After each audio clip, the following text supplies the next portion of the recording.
बिस्मिल्लाहिर्रहमानिर्रहीम। अस्सलाम वालेकुम। वीडियो देखने और सुनने वाले तमाम दोस्तों को SB हेल्थ चैनल की जानिब से खुश आमदीद।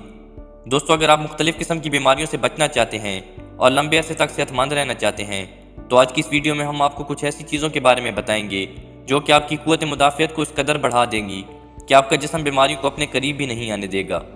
लेकिन वीडियो में आगे बढ़ने से पहले चैनल को सब्सक्राइब कर लें ताकि हर नई वीडियो आप तक बआसानी पहुँच सके।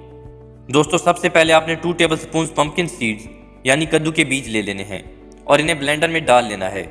कद्दू के बीज बहुत ज़्यादा हाई पोटेंसी होते हैं और ये आपकी इम्यूनिटी को बहुत ज़्यादा बूस्ट करते हैं। अगला इंग्रेडिएंट है अदरक।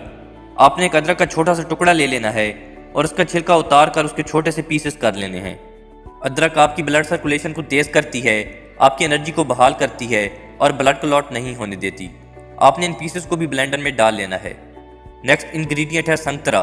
दोस्तों, संतरा एंटीऑक्सीडेंट से भरपूर फल है और ये इन्फ्लेमेशन को रोकता है और आपके इम्यून सिस्टम को मजबूत करता है। आपने इसके छिलके उतार कर इसको अलग-अलग कर लेना है और इसको भी ब्लेंडर में शामिल कर लेना है। इसके बाद आपने तकरीबन 1 टेबल स्पून हल्दी ले लेनी है और ब्लेंडर में डाल लेनी है। फिर इसके बाद 300 ml पानी लेकर ब्लेंडर में डाल लेना है और इन चीज़ों को अच्छे से ब्लेंड कर लेना है। आपका ये जूस तैयार हो गया है और आपने इस जूस को शाम में इस्तेमाल कर लेना है। दोस्तों, ये थी आज की वीडियो। मिलते हैं हेल्थ से रिलेटेड किसी नई वीडियो में। तब तक के लिए अल्लाह हाफिज़।